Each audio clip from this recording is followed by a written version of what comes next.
पढ़िए, रोजा रखिए पाबंदी से। बहुत से घरों में हमारी माँ बहन चूल्हा जलाकर अपने बेटों को, अपने शौहर को खिलाती है। रात तो बहुत हो गई, दिल चाहता है दुआ कर दूं, लेकिन दो चार बातें ज़रूरी हैं कह दूं, फिर मुलाकात कब होगी खुदा जाने, आप जिंदा हो या मैं जिंदा रहूं। कितने लोग थे गुज़िश्ता साल हमारी बस्ती के जो मर गए, न जाने आइंदा साल हम जिंदा भी रहेंगे कि नहीं रहेंगे। रमज़ान आ रहा है, आप टाइट हो जाइए कि बग़ैर रोज़ा के काम नहीं चलेगा, रोज़ा रखना होगा। अल्लाह का ये हुक्म है, आप भी रोज़ा रखिए, अपने शौहर को भी रोज़ा रखिए।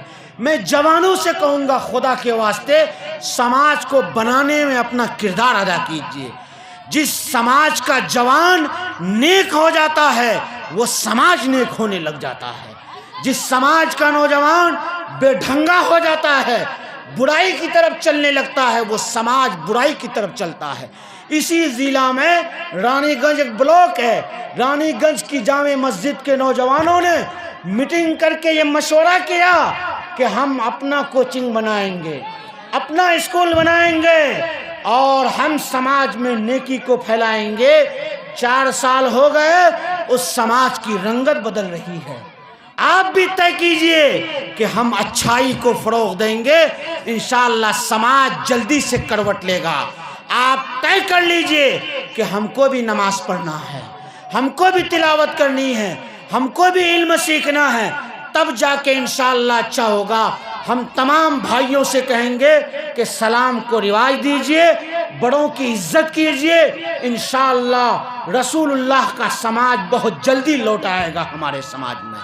अच्छे अखलाक का मुजाहरा कीजिए, अल्लाह ताला हमारे घर में बरकत अता करेगा इंशाअल्लाह। और आखिर में हम बहनों से कहेंगे, चूँकि मर्दों से तो पूरे साल जामे मस्जिद में इमाम साहब कहते कहते भुतवा कर दिया मर्द को, औरत को कहने का मौका नहीं मिलता है। बहनों से हम कहेंगे, जी वक्त हो गया, पर्ची ख़त्म होने की है। बहनों से हम कहेंगे कि इस चीज़ को हम ज़्यादा जानते हैं, चूँकि हम इसी समाज में रहते हैं, कि शादी को भी मुसलमान बनाइए, शादी को भी मुसलमान बनाइए। एक तो शादी पहले से ही हमारे समाज में महंगी थी, एक नया रस्म अभी चला है। कौन रस्म? जिस घर में शादी होती है उस घर की तमाम बच्चियां, रिश्तेदारों की बच्चियां, वो तमाम पीले कपड़े पहनती है। कौन कपड़ा पहनती है? पीले कपड़े का पहनती है।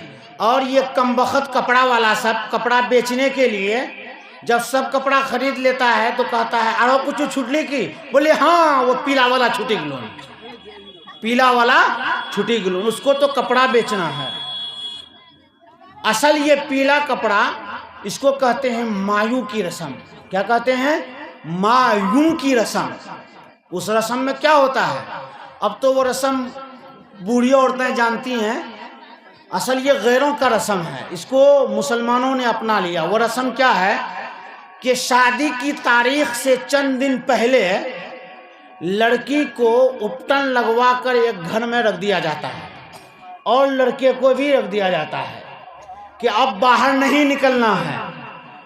नून ने खाना छी, नून किने खाना छी? नून ने खाना छी। हम काजी आदमी हैं, हमारे पास सब मसला पहुंचता है, बहुत बारीकी से हम लोग उसको जानते हैं।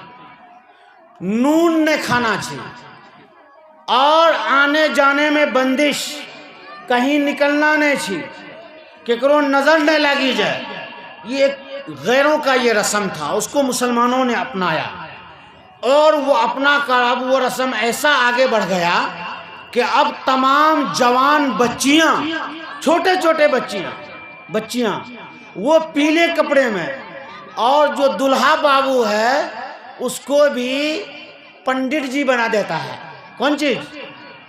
इनको वो एक वो धोती आवे छी, वो है ना कि यहाँ बांधी दे छी, वह पीला कपड़ा, पीला वो माला हार, वो रंग पीट वो पीला सब आदमी लगे छी ई पंडित छी और जितने बच्चा ये सब साधु छी साध्वी सब साधु खानदान लगे छी हमारा शादी में।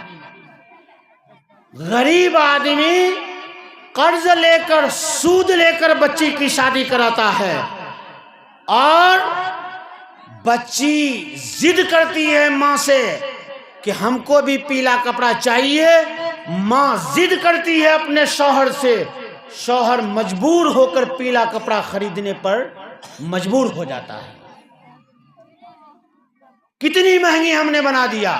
जो एक रस्म है नाजायज है उसको हमने अपने समाज में राइज करके क्या क्या कर दिया।